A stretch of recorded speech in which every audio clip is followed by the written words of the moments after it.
کچھ important information دلانا چاہتے ہیں regarding the prevention of kidney disease. اس میں ہمیں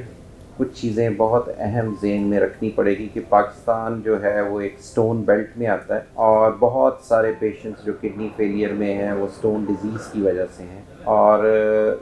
جو سامعین ہیں اور ناظرین کو یہ بات پتہ ہونی چاہیے کہ سٹون کی جو بیماری ہے یہ کافی حد تک پریونٹیبل ڈیزیز ہے. تو اگر اس کا وقت پر علاج ہو جائے، اس کی پریونشن میجر ہو جائے، جس طرح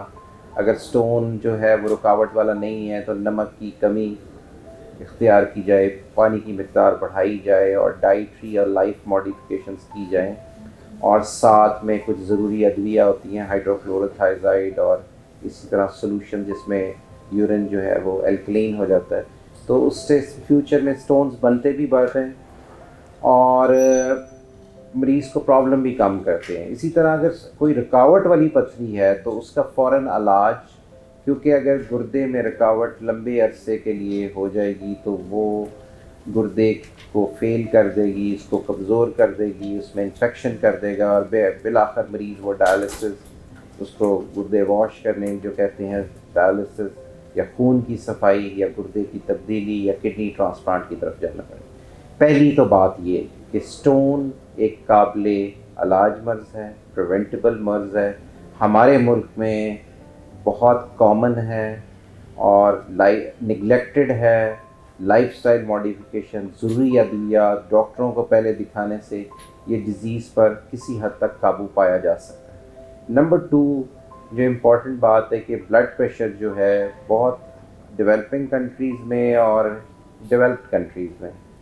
دونوں میں یہ ہائپر ٹینشن ایک کڈنی فیلئر کا ایک امپورٹنٹ کاز ہے، اور اس کا بھی بر وقت علاج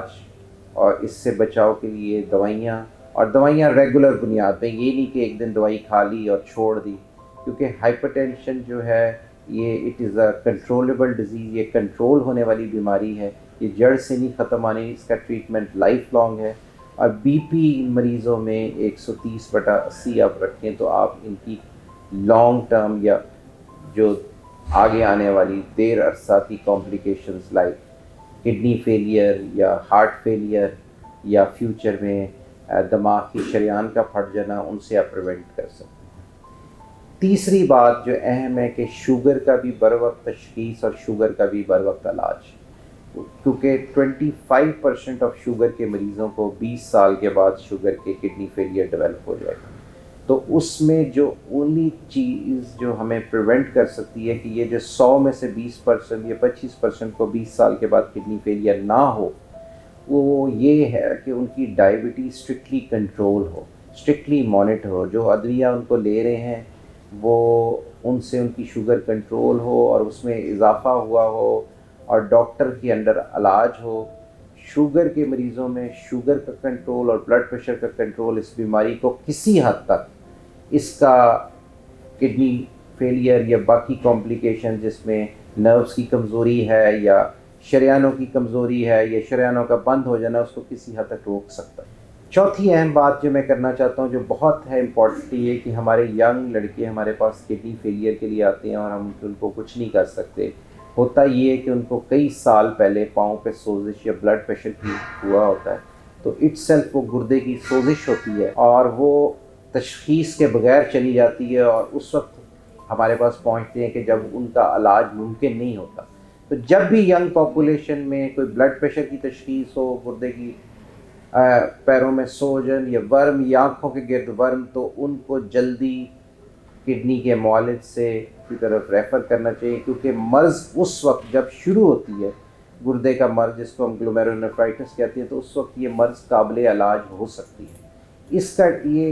کا ڈیلے کرنا، اس پہ توجہ نہ دینا، تو ایونچولی یہ کڈنی فیلئر کی طرف چلے جاتے ہیں. اور ہمارے ملک میں جس میں